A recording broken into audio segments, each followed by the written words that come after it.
அன்பிலே பயமில்லை. பூரண அன்பு பயத்தை புறம்பே தள்ளும் என்று வேதம் சொல்லுகிறது.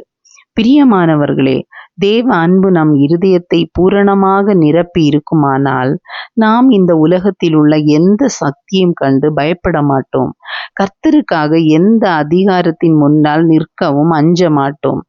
இதற்கு சான்றாக வேதாகமத்தில் பல உதாரணங்களை கூற முடியும். கர்த்தருடைய தாசனாகிய மோசே தைரியமாக பார்வோனின் முன்னால் நின்று கர்த்தருக்காக பேசினார்.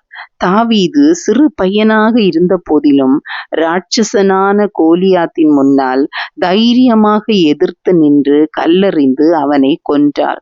அதுபோல் சாத்ராக், மேஷாக், ஆபேத்நேகோ என்பவர்கள் தேவனை தவிர எந்த விக்கிரகத்தை வணங்க மாட்டோம் என்று சொல்லி தங்கள் ஜீவனையும் பொருட்படுத்தாமல் ராஜா நிறுத்தியிருந்த சிலையை வணங்க மறுத்தார்கள்.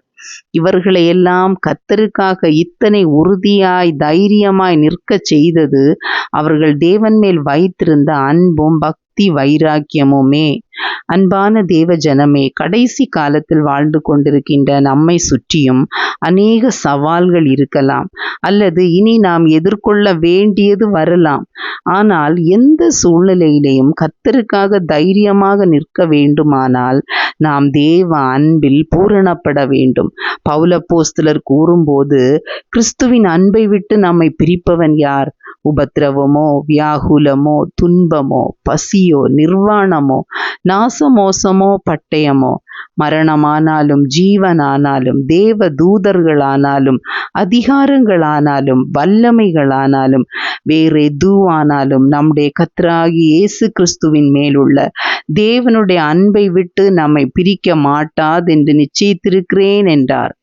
ஆதலால் கர்த்தருடைய பிள்ளைகளாகிய நாம் கிறிஸ்துவின் அன்பில் வளருவோம். எந்த சூழ்நிலையிலையும் கர்த்தரை விட்டு விடாமல் கர்த்தருக்காக ஜீவனை கொடுக்கவும் ஆயத்தமாயிருப்போம். நித்திய ஜீவனை சுதந்தரிக்க இந்த உலகத்தின் எந்த மேன்மைகளையும் இழக்க ஆயத்தமாயிருப்போம்.